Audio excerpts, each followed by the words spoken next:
Welcome to the Explainer.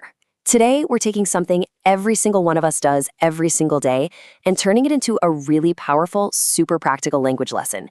We're going to unpack a morning routine straight from Georgie at BBC Learning English. Our goal? Mastering those tricky, everyday phrasal verbs by attaching them to actions you're literally already doing. So take a second right now and think about it. How do you actually talk about your morning routine? What specific English words pop into your head to describe those first few groggy hours of your day? To make learning these new verbs feel completely natural and highly memorable, we're going to follow a strict chronological sequence. We'll walk through the morning step by step. All right, let's dive right into the timeline to map out the exact sequence of events in Georgie's morning. We're starting from the very first sound before we even have a chance to pull back the covers and leave the bed. There's a really distinct flow here, from the moment that alarm sounds all the way to finally standing up. And each step has its own specific phrasal verb. Section 1, the wake-up call, the jarring start to the day. So the absolute first action of the day happens when the alarm goes off.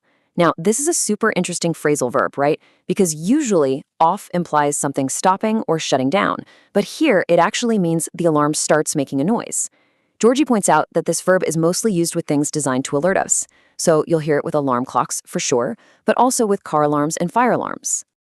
Right after that alarm goes off, the very next step is to wake up. This is a fundamental, totally basic phrasal verb. It simply describes the physical act of opening your eyes and officially ending your sleep. Your brain is finally turning on, even if your body hasn't quite caught up yet. But come on, we don't always jump right into action. Sometimes when that alarm goes off, you decide you have the luxury of time, so you sleep in. This means you continue sleeping long past the time you usually wake up. And as Georgie notes, this is a much-loved practice for a lot of people on the weekends, especially when there's absolutely no rush to get to work or school. Section 2, leaving the bed, the struggle to stand up. And that brings us to get up. Georgie explicitly defines getting up as the concrete act of standing up after you've been in bed. This is that crucial moment your feet finally hit the floor and you're vertically supporting your own weight to actually start the day's activities. This brilliantly illustrates a really crucial difference that often trips up English learners. Think about waking up versus getting up.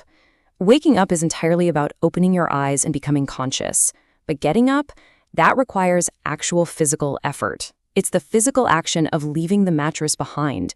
I mean, you can wake up at 6 a.m., but you might not actually get up until 7 a.m. Section 3, time to sweat, a burst of morning energy. Following along with Georgie's routine, the middle of the morning breaks down into a really clear, highly productive three-step process. First up, dressing for fitness. Second, the exercise itself. And third, cleaning up in the shower. It's a fantastic little sequence for learning some really action-oriented phrasal verbs. Let's zoom in on step 2 of that process, work out.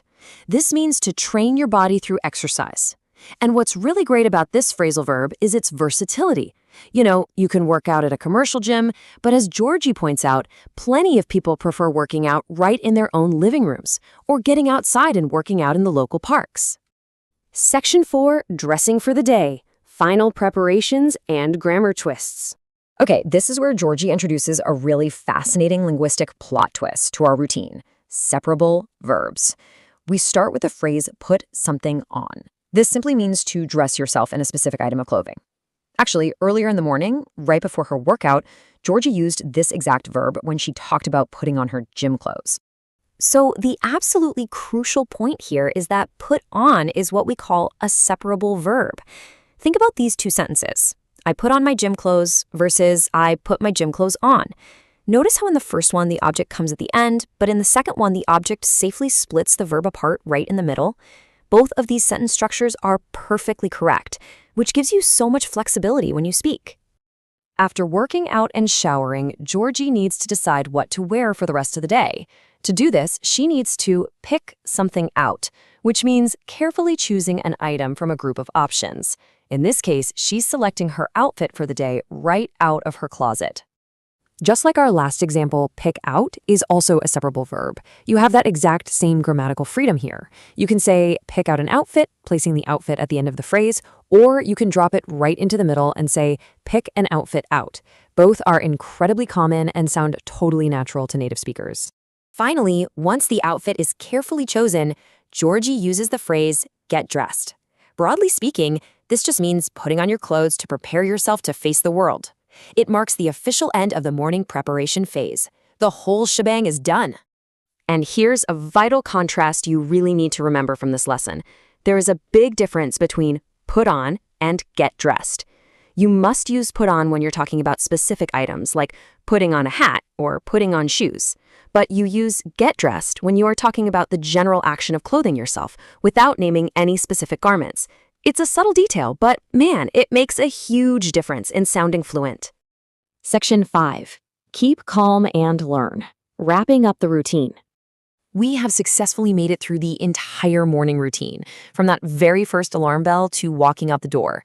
As Georgie wisely reminds us in the source material, learning the grammar rules of phrasal verbs, especially those tricky separable ones, can sometimes feel completely overwhelming. But her advice is absolutely golden. Don't freak out. Don't panic. The key is just to keep practicing these daily actions and exposing yourself to the language step by step. To really solidify everything you've learned today, I want you to apply this explainer to your own life right now. Think about the exact sequence of events you went through today. Did your alarm go off? Did you sleep in? Did you work out? Or maybe pick out a specific outfit?